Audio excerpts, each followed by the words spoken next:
share this. Okay, go ahead. So we're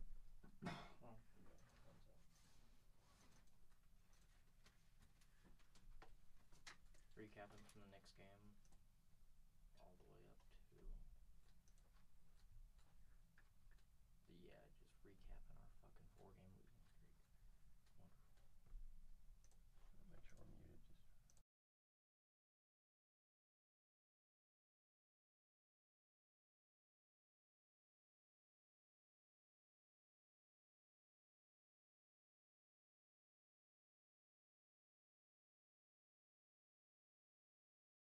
Just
good?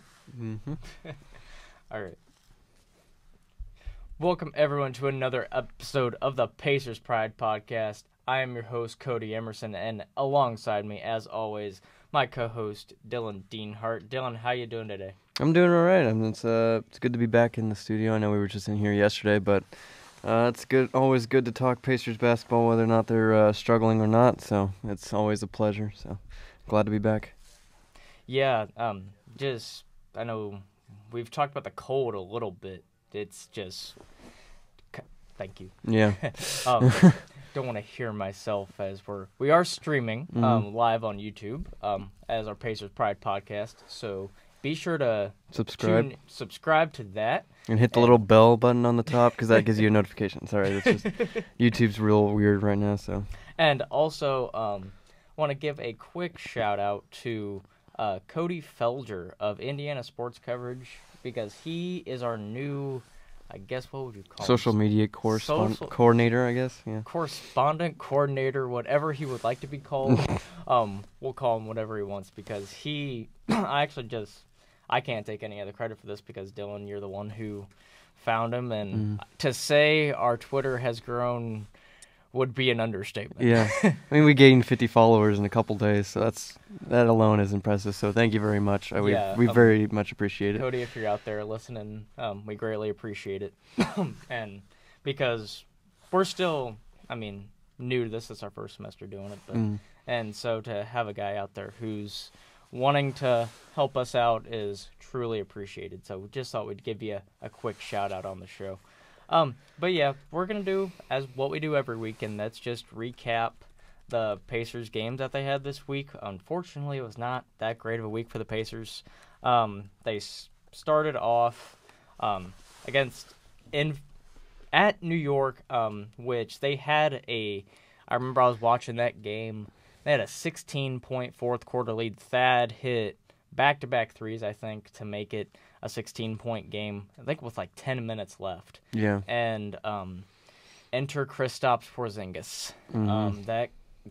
I don't even know what the ceiling is because he hasn't. I don't think he's reached it yet. Yeah, I would be surprised if he has. So, and the fact that he's already this good is just scary. He single-handedly took over the game.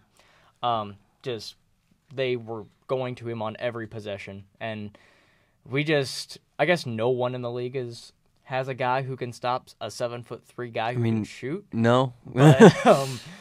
But when you have the ball handling skills that he has too, it's really hard to stop him. And he dropped 40, and the Pacers had no answer, and they ended up losing a tight one, 108-101. Enes Kanter also. I was watching that game early on. We could not box him out for whatever reason. I don't know. Someone's probably due to that. Thad's considerably undersized to Enes Kanter. Granted, we had Miles, but still, you'd think he would be able to. Enes Kanter ended up pulling down 18 rebounds total. I want to say maybe 6 or 7 offensive rebounds probably because we just could not keep him off the boards either. Darren Collison was a bright spot a little bit. He did have 10 assists, but overall the Pacers struggled mightily in this game, and we're going to get into this when we open our mailbag later to end the show. Pacers kind of been, especially during this losing streak, struggling to close out teams, especially when we have a lead. Yeah. And I don't know if this is something we'll touch on it more deeply, but I don't know if this is something because we're a younger team, maybe, or that's just. But like I said, I can't watch these games, which I'm still mad about. But every time I open up Twitter or Instagram or whatever, I just see the Pacers say, "Hey, I have a halftime lead," a considerable halftime lead at that. And then I check back in, and then all of a sudden we're down like 10 or something in the fourth quarter. And I don't know you're probably more, I hate that I can't watch these games to see exactly what's going on, but it's been a trend in these last 4 or these next 4 games we're going to talk about, but I don't know. I don't know if we just are struggling. Something's obviously not working, but we got to find out sooner rather than later, else we'll fall behind. And I partially think it's due to, the Pacers especially during this losing streak that they were having, they have been playing some pretty good teams. I mean, with some pretty superstar players, but you can't let that one superstar just I understand it's Kristaps. I understand he's 7'3". I understand you probably can't guard him. At least maybe send a double team his way. I don't think we tried to send a double team much. Like maybe when he got back down, heck, I would double him whenever he touches the ball for someone else to beat you. Especially on the Knicks team. Yeah, and especially on the Knicks team. If Courtney Lee or Tim Hardaway, I guess, if they beat you, you'll take it. You just don't want Kristaps to beat you. And that's what's been happening, I think, because especially against the game against Detroit, then the Pelicans. I mean, we've been going up against some. I kind of feel bad for Miles because and Thad because especially Miles because as soon as he got back, here's having to deal with Kristaps, here's having to deal with Boogie Cousins, here's having Joel to deal Embiid, with Joel Embiid, Andre Drummond. So it's not been an easy go for Miles here as of late, but some bright spots in the game for the Pacers. Obviously, you had Victor Oladipo and Domantas Sabonis. They came and played like they usually do, but overall it was. Here, let me pull the box score real quick. Exactly. Victor. He had 17. He struggled from the field shooting. This is one of his.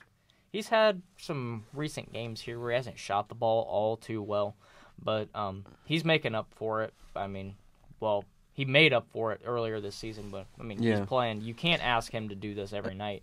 Yeah, and what we saw earlier season's kind of coming down to earth a little bit. He's not shooting like lights out as he was at the beginning of the season. Sabonis dropped 16 points and 8 rebounds. Really got. I remember watching the game. Got Enes Kanter in real foul trouble early on, so that was huge. Bojan, 2 of 7. Also, Lance, what are you trying to do? Dunk on Kristaps Porzingis? See, that I love. That's the way you have to attack Kristaps. Yeah, you can't just. Well, and then Tyler Zeller took the page out of that book and got rejected 5 times in one possession. I saw that last night and but I think I had no problem with Lance doing that. I mean, because I would have liked to have seen him maybe like try to go up and then scoop it under one of his patented like acrobatic layups. Quinn Buckner I think was saying that he took off a bit too early. Yeah. Because he did, but I mean, because he was coming down when he blocked him. Yeah, but if he connected. Yeah, I mean. So it's Lance. He's got to do that. Yeah. And the one glaring thing, I know it's going to be a theme probably for this show, but Pacers got outscored 36-17 in the fourth quarter. That's when I remember it was late in the third quarter and early into the fourth when the Pacers had this lead. The Knicks kept creeping in, and then stinks in here. The Pacers would just kind of shoot it and get a lead, and then Knicks would come crawling back. But who knows? Porzingis, he dropped 40, and that was about the only. I mean, Hardaway had 16, but and then Ntilikina had 10. Yeah, Ntilikina, they were daring him to shoot the 3, and he was making it. 2 for 4, yeah. So no, it was. The thing is, those late threes were the key for the Knicks. Okay. Overall, the Knicks overall were. Let's see, what were they from 3? Yeah. 26%. Oh, 6 of 20. Okay. Well, they didn't make too many, but it was the timing of the threes. Especially because late in the third quarter and in the fourth quarter when they were making their run. Tim Hardaway was 1 for 7 from 3. Yeah, he's not having a good game, but Enes Kanter, 18 boards, 11 of them were defensive, so 7 of them were the offensive rebounds. Yeah, that's the problem right there. So, can't give up offensive rebounds. Offensive rebounds leads to second chance points, and just can't allow that. So Pacers struggled there, and the struggles unfortunately continued for the Pacers as next, after that game, who did the Pelicans. The Pelicans, which you face the Twin Towers and Anthony Davis and DeMarcus Cousins, and just that was a game which Pacers had the fourth quarter lead. This was a back and forth game, really, especially in the fourth quarter. The Pacers, I was watching. I got off work and was able to see the fourth quarter.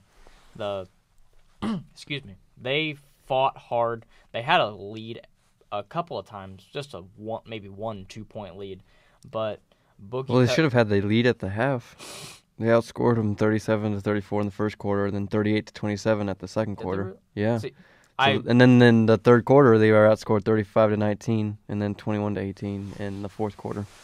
Oh, okay. See, so, I wasn't able to watch it, so I knew they had the lead in the fourth quarter. I wasn't either. I'm just looking at the box score. Hold on a moment as we're getting a phone call, apparently.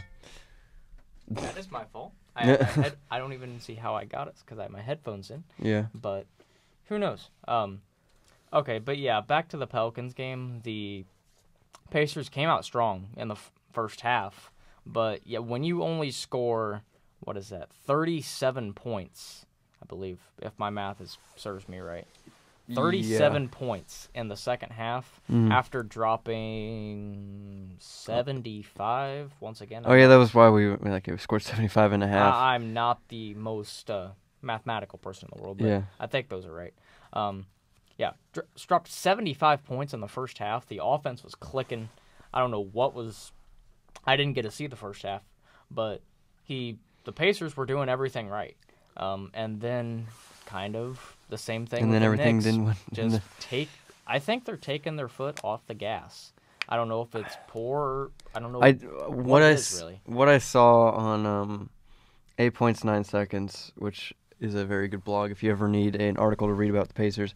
They said that they were struggling to move the ball like they did in the first half. They weren't passing the ball around to get a good open shot.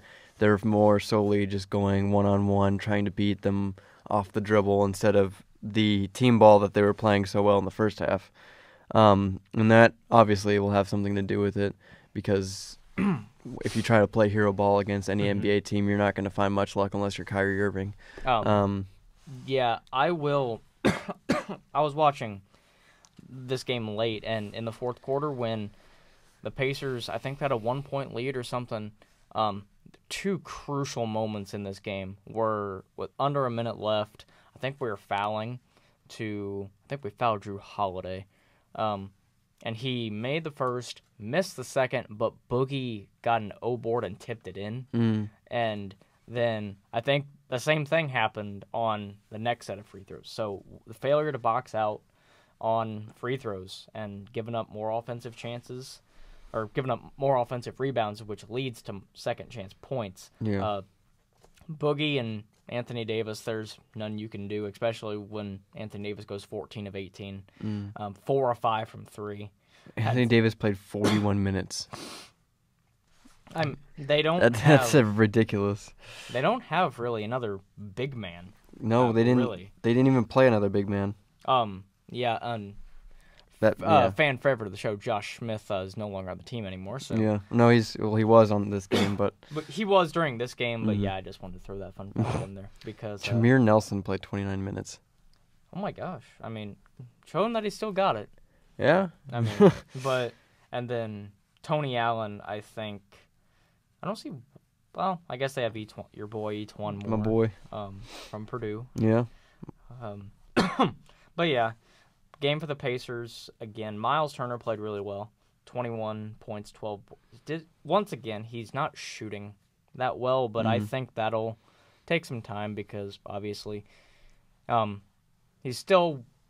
I don't want to say he's still working his way back from the concussion. Hopefully not, but he's still trying to get his feet underneath him, yeah. Because I remember during the whole concussion thing, he said he did nothing but eat and sleep for 7 days or something like that because he couldn't do anything. Yeah. So he'll get it turned around. Oladipo once again. 15 points. So yeah, he's kind of Pacers, as we've talked about, are kind of coming back down to earth during reality. Yeah. But during this losing streak, not winning streak. Yeah. But still, overall, after this loss, they were 5-6. So, and as the team sits right now, they're 6-7, so not a bad place. Not a bad place. Especially in the right East, now. we're fine. Yeah, which if we were in the West, it would be a little more concerning, but yeah. I have something. Oh my gosh, something in my throat. All right, next we're gonna move on to game which we both predicted. I think. Well, actually no. I predicted that I thought the Pacers would be able to pull it out. So I was a realist. And yeah, Dylan over here was the realist. Then again, we all predicted that the Knicks were going to win, and you saw how that turned out. Kristaps said no. Yeah, Kristaps just put his foot on our throats and said none of that. He put his unicorn horn on our throats and said none of that. So yeah, the Pacers lost to the Pistons, who are, I would consider the surprise of the NBA so far. Yeah. I think they're like 8-3. As of the Pacers game, yeah, they were 8-3. Now they're 9-3. They're 9-3. Second, I believe. Second in the East? Right first in the Central. Yeah, first in the Central, and second in the East, probably to Boston. You would think. Yeah, Boston's 11-2. Yeah, so Boston rolling off that 11-game win streak and without Kyrie, and now they have masked Kyrie, which is even more powerful than regular Kyrie. So beware teams who play Boston here soon. But yeah, this Detroit team is playing really well, and I think the Pacers were props to Detroit, who's always been, I think, a pretty gritty team, and Pacers kind of seem to, I don't want to say struggle or have a letdown against the Pistons, but it's never an easy game when we play Detroit. Yeah, because ever since the Malice in the Palace, we've had let's just say not good blood put between us. I feel like if it wasn't for like Cleveland or AKA any team LeBron's on, they would be our rivals.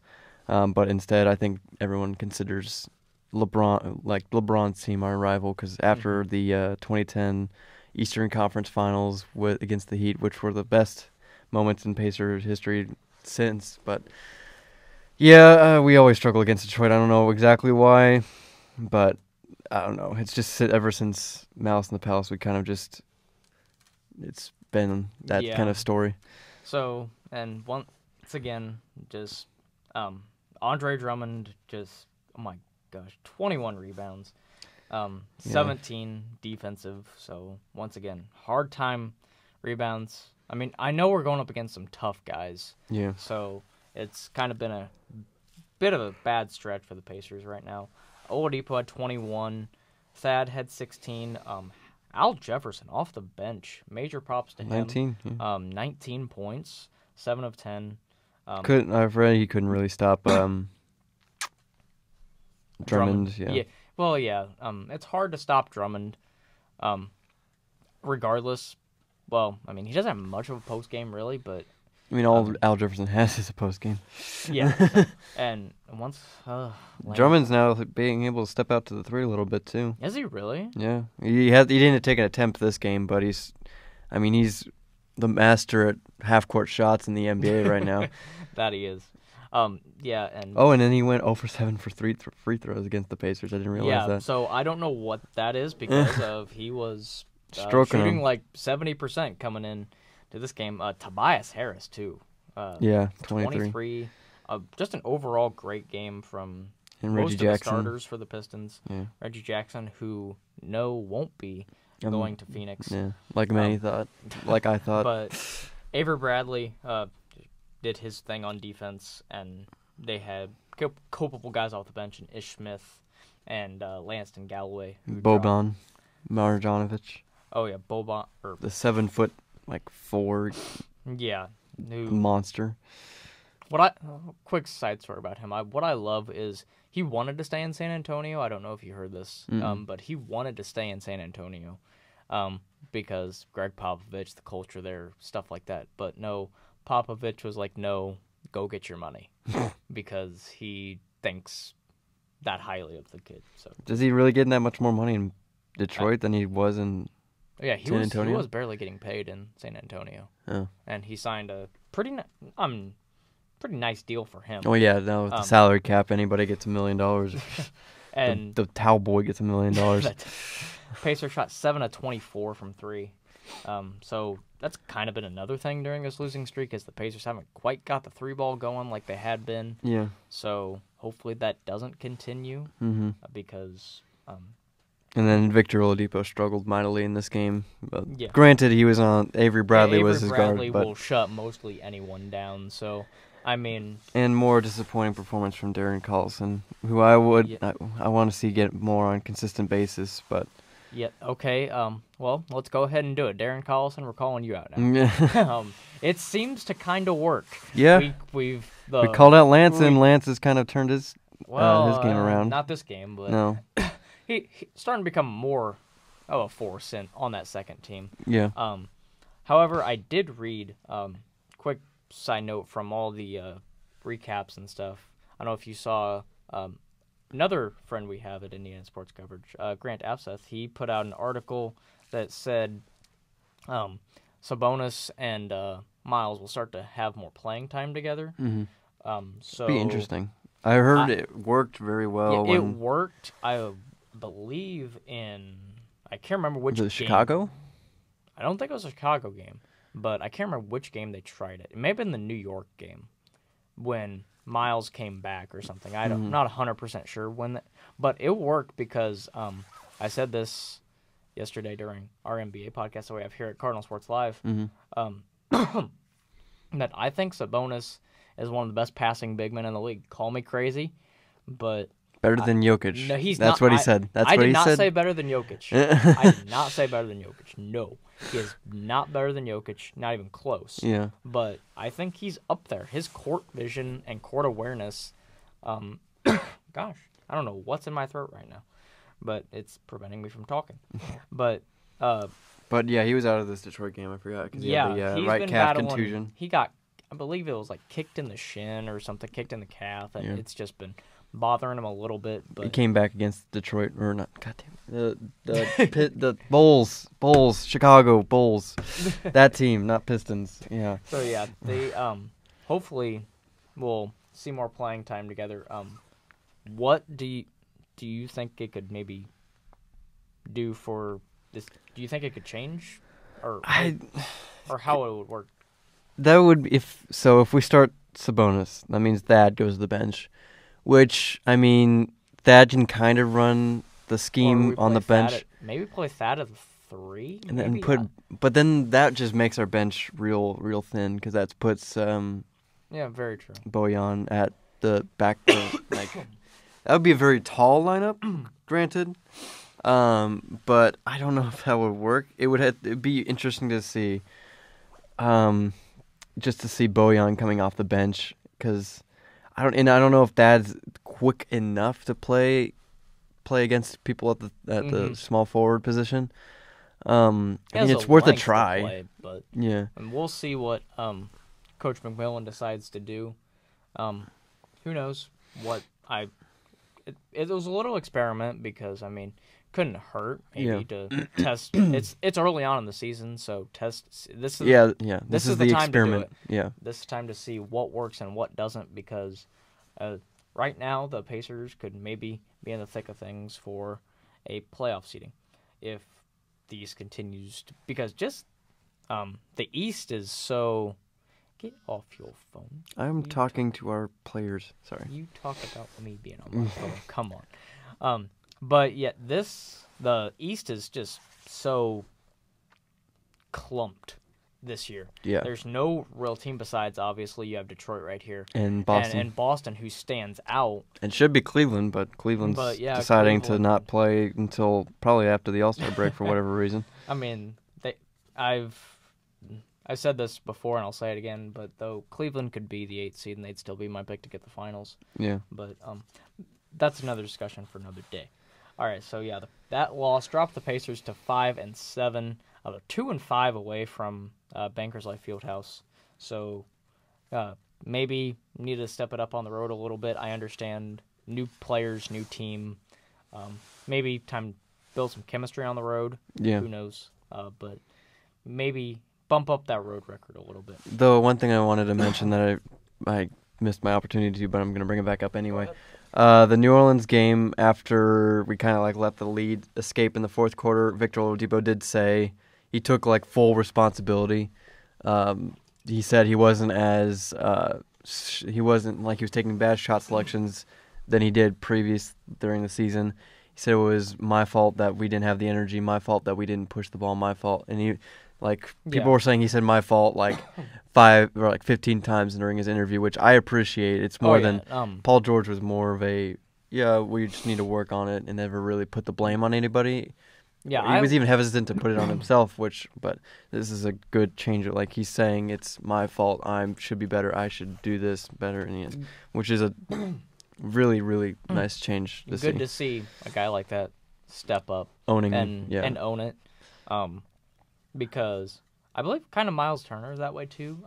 He hasn't really come out. I don't remember an interview where he said, "Oh, it's all on me." But I mean, Miles Turner seems like that guy too that would. Not be passive and say like, "Oh, we'll work on it in practice," blah blah blah, and they'll own up to it and learn from their mistakes and move on. This is still a young team early on in the season, very young team. So, still building chemistry, and it has them at right now, as we said, at a 6-7 record after this team beat the Chicago Bulls just handily. I mean.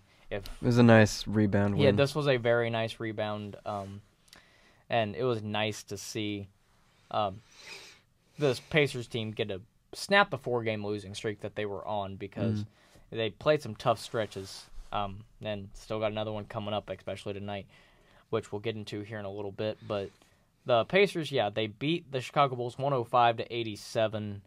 Never really. No offense to Chicago or Chicago fans if you're listening, which I don't see why you would, but I mean, Chicago. Don't you know we're a Bulls podcast? Never stood a chance, and because the Pacers just I don't even think they had a lead. The Pacers played a real complete game. Yeah. So I'm trying to pull box score. Come on. 105-87. That had 13. Bogdanovich had 22. Oladipo had a way better game, 25. Darren Collison, 3 points. I mean, I would like to see a little bit more production out of him, but it was good that we didn't need it, obviously. Sabonis off the bench with 8. Corey Joseph off the bench with 10. It's always good to see the entire bench play, even if it's like 1 or 2 minutes, like Al Jefferson and Ike played. I don't know if you could try to pronounce his last name. I'm not sure. Lance was productive off the floor, 8 points on 4 for 6 shooting. TJ Leaf only got 7 minutes but 2 points, so that's something. But it's good to see our whole bench get some playing time, and it's always good to see a win. And everybody was in pluses in plus or minus for the most part, except for huge on that plus minus. It tells a lot. In my opinion. It does. But I don't think it tells the whole story, but it definitely tells how great a player was. Yeah. Look who was the leading scorer for the Bulls. Bobby Portis. I'm glad to see, I don't know if Bulls fans want him back after what Unless Chicago turns into a boxing ring, I don't think they want to see him. How did... Chris Dunn played 34 minutes and was a bench. That's interesting. He played 34 minutes off the bench? Yeah, 16 points on 8 for 14 shooting. Not bad. How did... Markkanen had 12 points, so 12 and 10. On 5 for 14 shooting. Good to see. I would think we had Thad on him. Yeah, probably. Thad had plus 19, plus or minus. I know. So, good to see Thad. That was kind of maybe a learning moment for Laurie, who was playing 2 of 9 from 3. Oh, my gosh. Yeah. So... he was having a really good stretch of games there recently because obviously Bobby Portis and Nikola Mirotic Mirotic is still out, but so they were having issues there, and Markkanen was stepping up. So good to see Thad kind of shut him down. Yeah, Victor, as you mentioned, had a kind of a bounce back game, 11 of 20, shooting on 25. Bojan. Great 22. To see him, 8 of 12, 6 of 9 from 3. Nice. That's the kind of performance. That's why we signed you, Bojan. That's what we signed Bojan Bogdanovic to get 6 of 9 shooting every day. Miles is continuing to protect the rim well. 3 blocks here. He had, I think in his first game back, he had 4 or something like that. Philly, yeah. So it's good to see that rim protection will never go away from Miles Turner, so he can always be useful on the floor. Even 1 for 1 from 3. Get it, Big Phil. He's running that. He's starting to pick and pop a lot more too, which I thought it always worked well last year. And he's starting to have more confidence in that, so it's good to see. Especially, Sabonis, 8 points, 9 boards. Sabonis is just tearing up the boards off the bench, which is great to see. Corey Joseph, once again.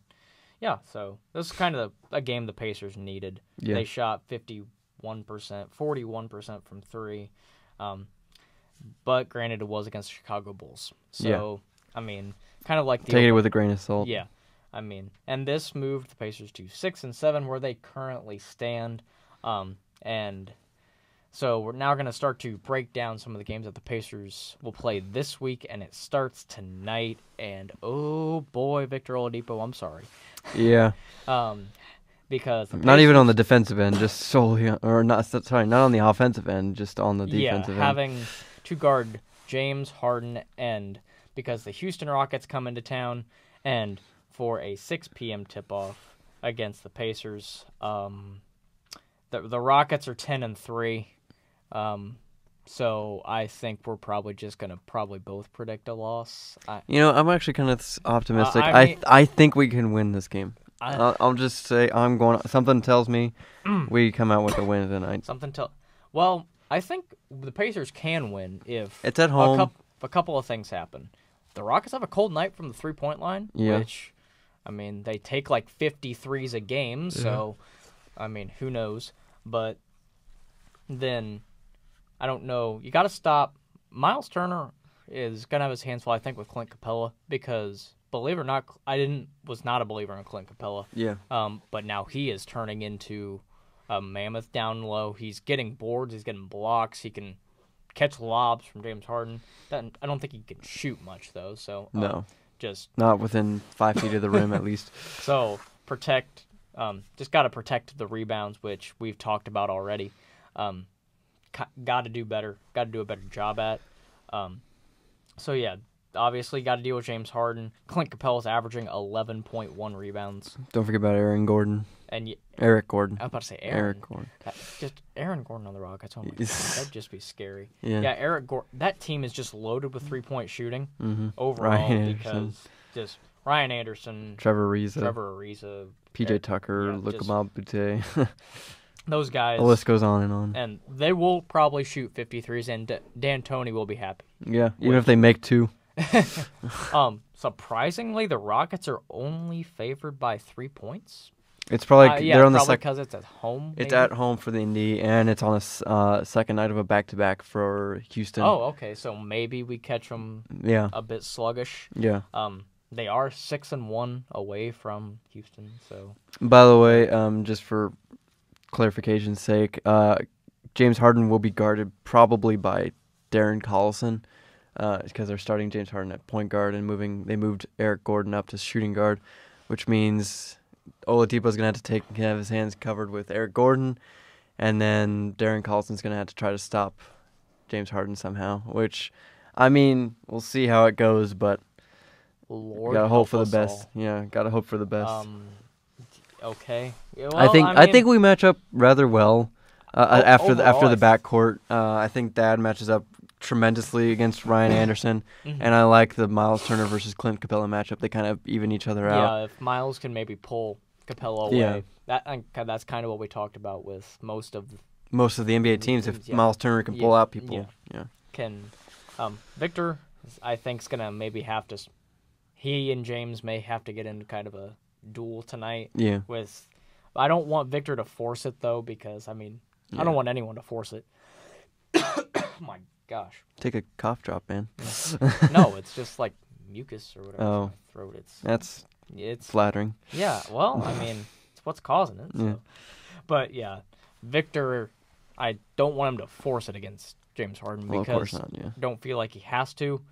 Hopefully he gets some help tonight with scoring-wise. I think Miles Turner can provide that. I think Thad, hopefully Bojan is a bright spot from 3. He'll be guarded at Trevor Ariza, so that's kind of a mismatch for us, I guess. I don't know. They about equal each other out, I think. Yeah. Overall, so. Though I think give the edge to Trevor Ariza on defense, but just because of his length and height.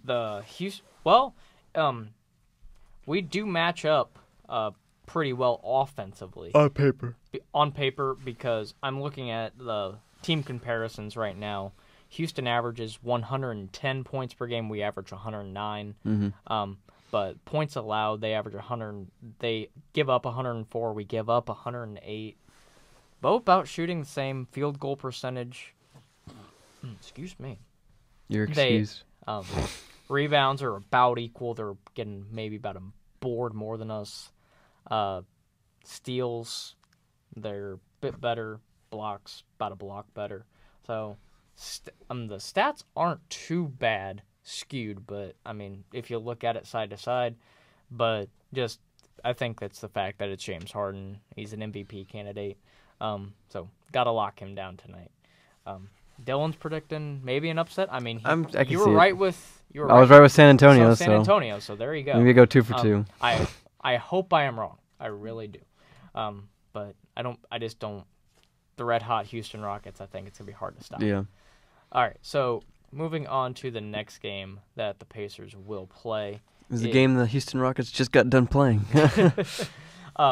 Is the Pacers Wednesday will travel, another tough test really, when they travel to Memphis.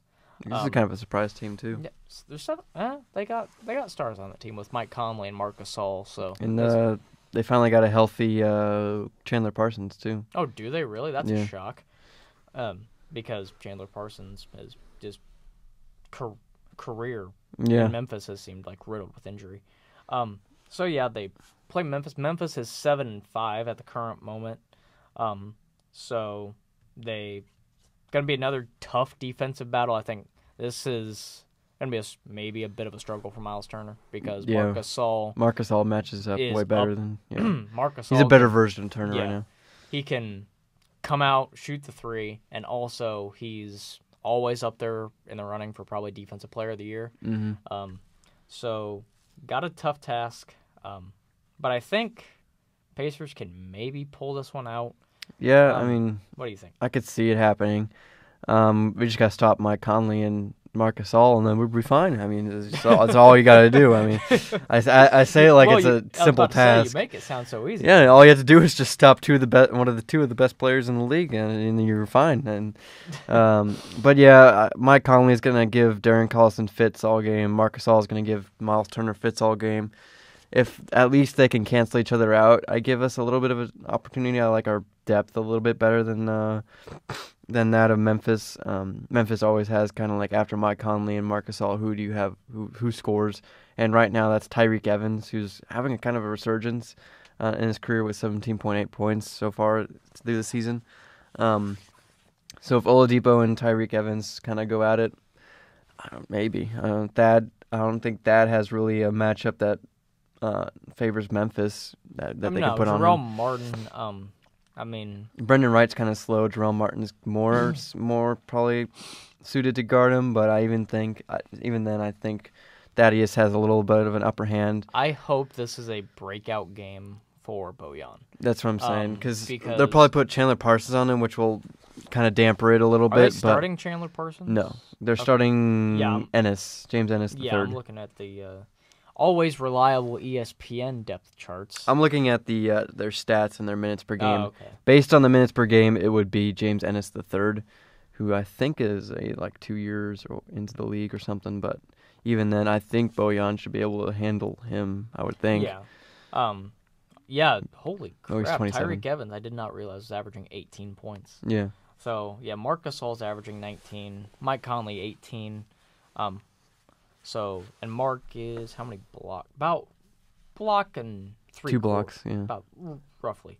So, I mean, maybe. I think if the Pacers can get hot from 3, I think that's what if we can get hot from 3, we'll win a lot of games. I understand that's kind of a cliche thing to say, but, I mean, especially against this Memphis team, which once you get past, you said it, Marc Gasol and Mike Conley, they can kind of shoot it.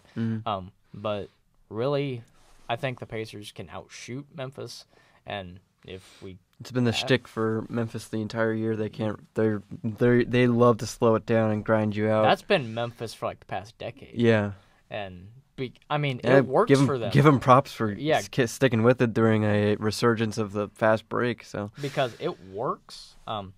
Obviously, the guy you obviously have to worry about maybe from three is Tyreek Evans, and James Ennis is shooting around 40%.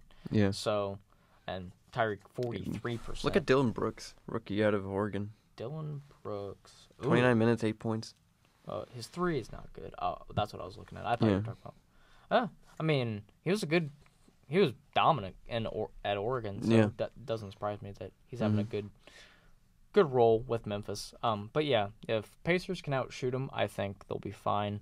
You know what? I'm gonna predict Pacers win. I'll say it. Pacers win. I think we can maybe get it done against Memphis. Though I can also see another losing streak happening. Yeah. This could go one of two ways. The Pacers could win, rattle off maybe a couple wins here in a row if they surprise us like they did early on, or they could, like as they have the past week and a half, kind of come back down to earth. Yeah. Well, speaking of coming back down to earth, look who it is again. At least we get him at home this time. Yeah, Friday, our good friends from Detroit visit us again. This time you mentioned it is at Baker's Life Fieldhouse. So, do you see what can the Pacers take away maybe from the first game? They have to stop Andre Drummond. Thank you, Captain Obvious. Yeah, that would be a good start to stop to begin the game. We really that's the biggest key, I think, right there is limiting him to not 21 rebounds, and I think we'll be fine. No, Victor Oladipo's I think hopefully got a good look at Avery Bradley. Now knows how to maybe take advantage of some matchups now. Again, we got to get more out of Darren Collison, and Miles Turner and Domantas Sabonis are going to have their hands full with Andre Drummond, and then it's got to open it up for Bojan and Thad to kind of just do what they got to do to get us in a position to win this late. And then we got to execute and win late. That's kind of been a... We got to let our stars do the work and then let the supporting players finish the job, really. Yeah, and hopefully we spend lots of time watching film on that last game. And Nate McMillan and the staff really points out stuff where we can execute better and just have a much better game. Obviously, Drummond is... If he shot 0 of 7 from there, I would continue to foul him. Yeah, I don't think he's proven anything yet. Yeah, if he continues to shoot well, if he shoots well... If he shoots 70% at the end of the season, then I'll give him a... Yeah, but I would continue to foul him because... Hack a Drummond. Why not? Because... he's changed his free throw form. I have noticed that. Yeah. But I mean, it's still a bit shaky. Yeah. So we'll see. I would love to say that I'm gonna say loss. Yeah, I would love to say that we win, but the Pistons. Depending on the first two, how Houston and Memphis goes, I'm gonna say loss. Yeah, and I want to see how Detroit continues to play, like this week and. If they start to maybe come back down to earth. So. But yeah, for now, I'm going to predict a loss as well. So that would drop us to probably 7-9 through next Sunday when we play Miami, which we will talk about next show. So we are going to get our mailbags out to end the show. We asked you guys on Twitter. Actually, Cody asked you guys on Twitter. But to send us in some questions. We told Cody to ask you guys on Twitter. We thought the first time we did a mailbag session was when we did not have many followers at all. That was our first mailbag episode, which isn't on anywhere right now. You can blame this guy right here for that. I don't have the audio for that. You have the audio for that. That was when SoundCloud was being annoying. Oh, really? We don't have it? Did we lose that episode? I have it, but I'm pretty sure I still have it. Okay, then I'll put it up on YouTube. SoundCloud. We ran out of space on SoundCloud. I'll put it up on YouTube. Yeah. So don't blame me. Yeah, you said you're gonna put it on the box last. All right. Anyway, we'll stop arguing. Yeah. And let Dylan go ahead with. You want me to ask you the first? We'll just alternate. I'll ask you. Yeah. We'll alternate questions. We got tons of questions. We got how many? 8 to roll through? We have 1, 2, 3, 4, 5, 6, 7. Yeah, 8. 8 to roll through. Mm-hmm. So we appreciate you guys taking the time. We're going to take your time to answer your questions. DM us on Twitter. Yeah, slide in those DMs. We greatly appreciate it. So, yeah, what was... Our first question is, why are the Pacers so bad in the second half all of a sudden? #PacersPride. Yeah, we asked you to use #PacersPride, and maybe we can do a thing like this for... Ask PPP, I don't know. Who knows? But, yeah, why are the Pacers so bad in the second half? I just think, especially in this stretch of games, I honestly just think it's the competition we've been going up against. Mm-hmm. And I don't know if that answers. Who asked that question? That question was Yeah, we should probably recognize them. Just Austin Pop Rocks. At Austin Paparocky 1 on Twitter. Well, Austin, I honestly... He's an Illinois fan, so that sucks to you right now. Yeah, you're dealing with a Purdue fan and Ohio State fan here. Yeah. So, but anyway, yeah, we'll go ahead and answer it. Honestly, I think it's a little due to Pacers taking their foot off the gas. Especially against, who was it? New Orleans. Mm-hmm. 75 points in the first half. And we lose. And you lose, and you only score, 30-something in the second half. That's, maybe balance it out a bit more, but you just can't take your foot off the gas. Continue to be aggressive. Continue to drive and kick or do whatever was working in the first half. Whoever was going in the first half, can't remember who was the scoring leaders or whatever. Maybe it was Victor or Miles or someone like that. The scoring leader against New Orleans? Yeah, whoever it was. I think it was maybe Miles. I think it was Miles with 21. One sec. If it was whoever it was, to keep answering the question, just keep feeding them. Yeah. Because, if they're hot that night, they're hot that night. And make some... Yeah, Turner with 21. Yeah, 21. So, and also you're going to have to make some defensive adjustments because they're going to be coming out of the gate swinging.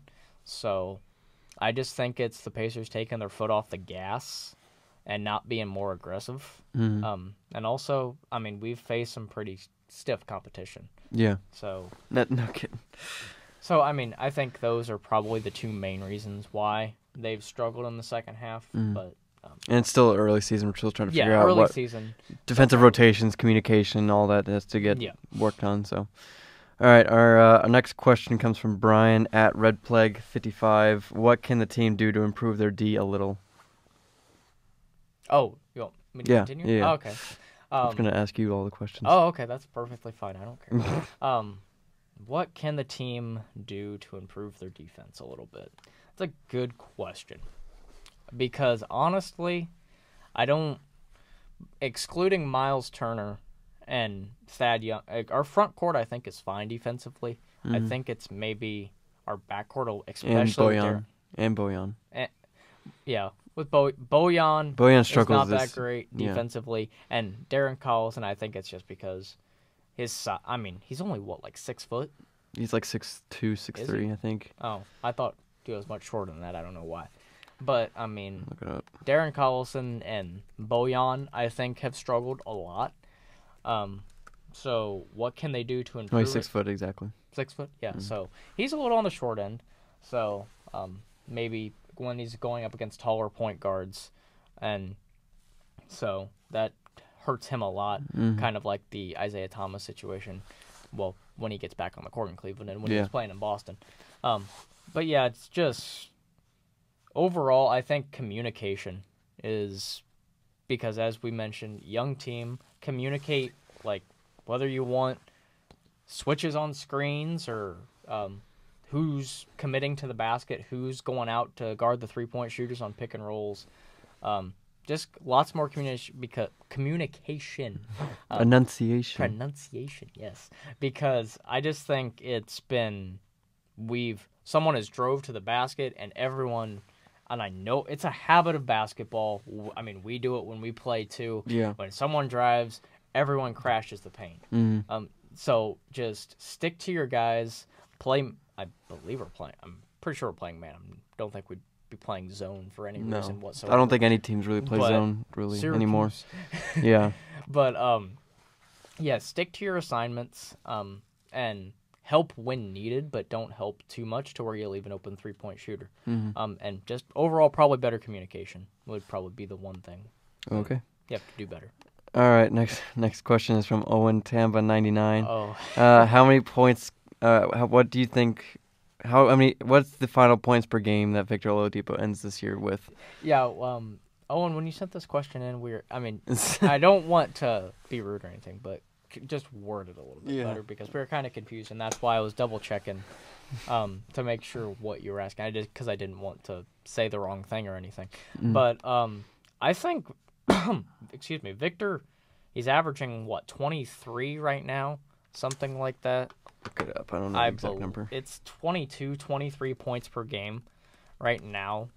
I don't see why there's any reason why he can't keep that up, or at least average bare minimum 20, because Victor has proven, I think, kind of taken the reins a little bit from Miles Turner, a little bit. He's averaging 23. 23, yeah. So I think he's taken the reins a little bit from Miles Turner and taken that pressure off Miles Turner, because coming into the year, Miles is being his third season.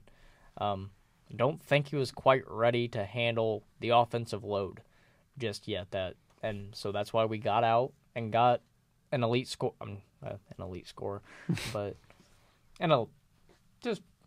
he can be an elite scorer. Yeah. He's proven it with us this season. So, and a clutch 3-point shooter too. I didn't think Victor Oladipo had the 3-point game in him. Yeah. Either, which that's up. I said before the season he did, so I just wanted to give myself a little pat on the back right here. Okay, quit praising yourself here. Someone has to. But yeah, I just think 20. I don't see any why. I would hope maybe the max I could see is maybe 25, but there's no reason why he can't average 20 and maybe keep this up, maybe a 22, 23 point season, and hopefully. Quick side note: hopefully this convinces.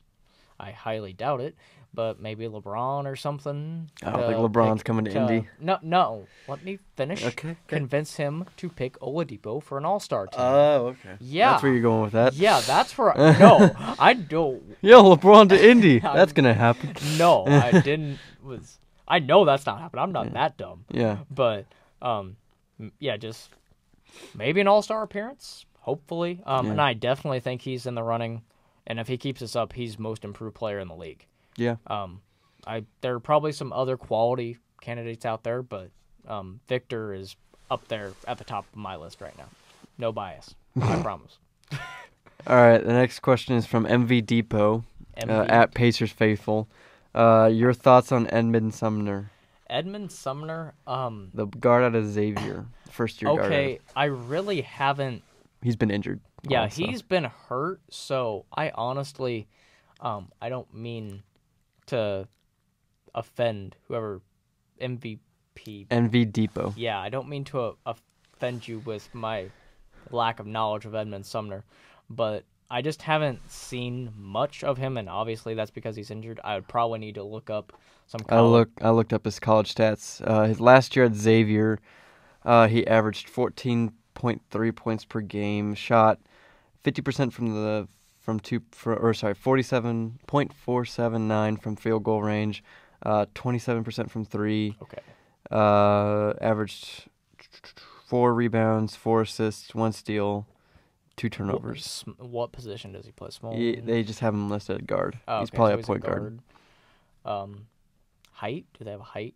He is 6'5". 6'5", so probably maybe shooting guard. Yeah. So shooting guard maybe. 6'5", 170. Maybe he's an athletic type of, since he didn't shoot the 3-ball well. Mm-hmm. But yeah, as I said, I don't mean to offend you by not answering this question really, but I just haven't seen much of him. No, and we don't know how good he can be in the NBA. I don't know how good he can be. Maybe. We took him in the second round, so it's not like it's a high risk. So yeah, and just I'd throw him maybe once he gets back, or what? And is he out for the? He's rehabbing a knee surgery. I think they said might be out for the year, but he said there's also a possibility. But when he gets back, throw him in the G League, see what he's got. Yeah, that's what I would do. Along with Jared Utoff, who's actually been really doing a lot of nice things for the Mad Ants right now. Mm-hmm. So yeah, just throw him in the G League and see what he's got. Then maybe I can say more, but we haven't seen much of him right now, so can't answer that question that much, and I apologize.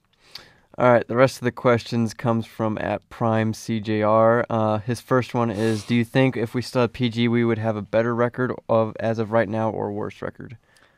So if we keep PG, if we had kept, and that means we won't have Sabonis or Oladipo. That doesn't mean that means no Sabonis, no Oladipo, and how's our cap situation look is what I want to know. Well, he would still be on the same contract. We haven't assigned. That would have been like we didn't trade him. So would we have kept? That impacts some of the free agents that we would have signed too. No, because right now, Oladipo's contract is more expensive than. Yeah, I don't know. I don't know what I was thinking with that, but honestly, I'm going to say no, because I mean, you look at the team right now. I think it's more balanced than it has been in years past. I think there's more scoring options than there has been years. We're not relying solely on Paul George and his god-awful fourth quarter play, which, I mean, and up until recently, I don't know if we've been keeping up tabs on it, but if Oladipo early on in the year and was outperforming Paul George. Yeah, he was. I don't know how well that is now, especially. I think he still has more points than PG, but that 42-point game he just dropped. Yeah, that 42-point performance.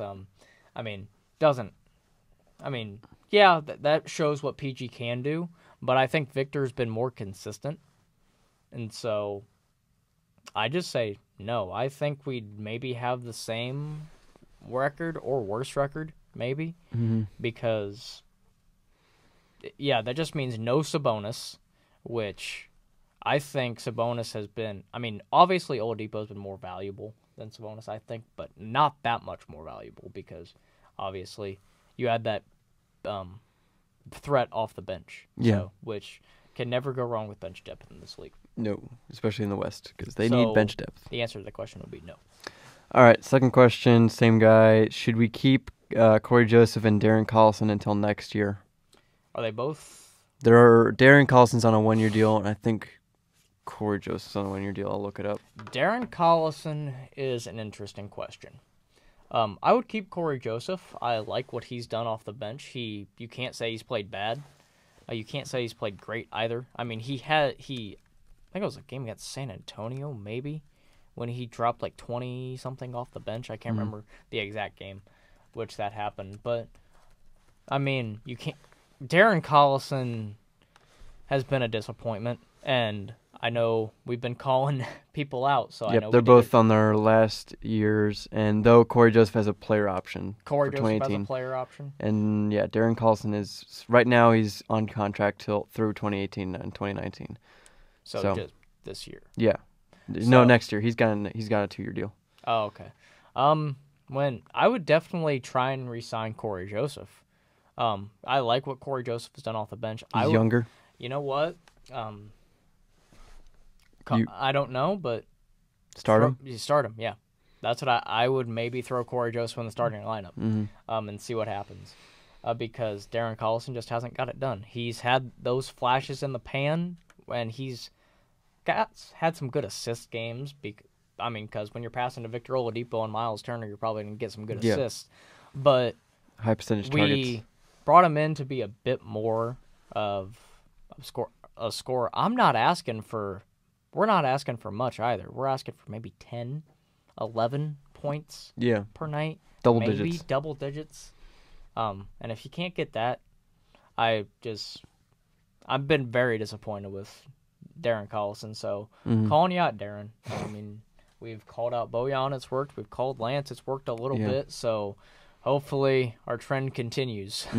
So, but yeah, Darren Collison's an interesting one, but I would definitely re-sign or look to re-sign Corey Joseph. Maybe convince him, throw him in the starting lineup. Maybe that bolsters his confidence to say, "Hey, I want to stay with this team." All right, Next question: will Victor Oladipo be an All-Star next year? Next season, if he keeps up the level of play he's playing this year, I don't see why not. I think he can be an All-Star this year. Yeah. But with the All-Star format. Yeah, before the year, I was saying that Miles Turner would be an All-Star. But that was before this stupid All-Star format of captains, which I think's it's better than the fan vote, I think, but I mean that's a whole other discussion for another day. Yeah. Because I don't think Miles will get in this year. It's just because obviously LeBron's gonna have players he wants to play with. It's gonna be, he can only pick from players who were voted into the All-Star game. Yeah. I didn't know how that worked exactly. At least that's what I. I thought that player could pick any Not player any player in the NBA. Oh, okay. I think it has to be from the people who got voted into the All-Star game. Well, if that's the case, then I don't see why Victor can't be one this year and next year. Yeah. And maybe Miles, if he continues, he's got to step it up a little bit. Yeah. But obviously, it's still very early. Yeah, we still got 2 months. Still getting his feet wet from battling that concussion. So, yeah, I think Victor can be one even this year. I don't see any reason why he can't if he keeps up this pace of play. Mm-hmm. All right, and our final question is, if Nate McMillan isn't our coach next year, who should it be? I've been on this bandwagon for a while, and I'm going to continue to be on it. Mark Jackson. He played for the Pacers. He knows what it's like. Did a very good job with Golden State. That man never deserved to lose his job. Mm-hmm. And the fact that Steve Kerr just slid in and is now basically getting John Gruden all the success is oh my God, I could rant about it for an hour. Yeah. But I think Mark Jackson. I mean, I'm not gonna call for. Last year we were both on the Nate McMillan train just after one season. I've kind of tempered that down a little bit this year. Yeah, I mean, because you can't say the team has played bad this season. Mm-hmm. How long is his contract? McMillan's contract. I think I want to say maybe 3-4 years, but I don't want to be wrong on that. Mm-hmm. But and I will say you've heard me say I want Becky Harmon from San Antonio. Honestly, that wouldn't be a bad choice. Any Greg Popovich prodigy, I will gladly take. Yeah. Because I remember you were saying she was coaching the G League team or something. She was coaching the G League team, and I think she coached a national team too. So I mean, she has experience, and why not give her a shot? But my pick would be Mark Jackson, just because he has that role with the organization that he. I just think there's something about a player that has played for a team, coaching a team now. 3-year contract. 3-year contract. So this is his second year. His second year of the third year. Okay, second year. He's got one of a more 3-year deal. So my pick would be Mark Jackson. I mean Becky Hammond. I think it's what her name is. Okay, yeah, that's not a bad choice either. I mean, because obviously comes with the Greg Popovich tree. And I wouldn't mind if she was the first female coach. I mean, she's shown she's she's hard nosed. She's a gritty coach too. So, mm-hmm. I mean, but yeah, we'll see where that goes. Obviously, still got a long way to go for whether we decide to whether we want to keep McMillan or not. The way the season's going so far, I would say obviously. But if it's more of 500 playing basketball, I just think I want someone more exciting than Nate McMillan. No offense to Nate McMillan, but yeah, but we'll see. Hire Jim Harbaugh. No. Oh God, no. Coming from an Ohio State fan, no. Yeah. But yeah, so my pick would be Mark Jackson, Becky Hammond. So are that all? Yep, that's all the questions. That's all the questions. All right. Well, that was fun. Well, I mean, it was. Yeah. I mean, as we said, better than what we had last time. Yeah. Which was 2 questions. Which was 2 questions from one of my friends and then our good friend Will. So, but yeah, maybe this turns into a weekly thing. Who knows? I don't know. We'll talk about it and see what we want to do with it. But yeah, we enjoyed answering your guys' questions. And unfortunately, that's the end of our show today. Whoa. That was kind of cool. Yeah, don't kill the mics, please. But yeah, we enjoyed doing it. Unfortunately, that as I said, that's all the time we have for today's show. For my co-host Dylan Deanhart, I'm Cody Emerson, and always remember, go Pacers.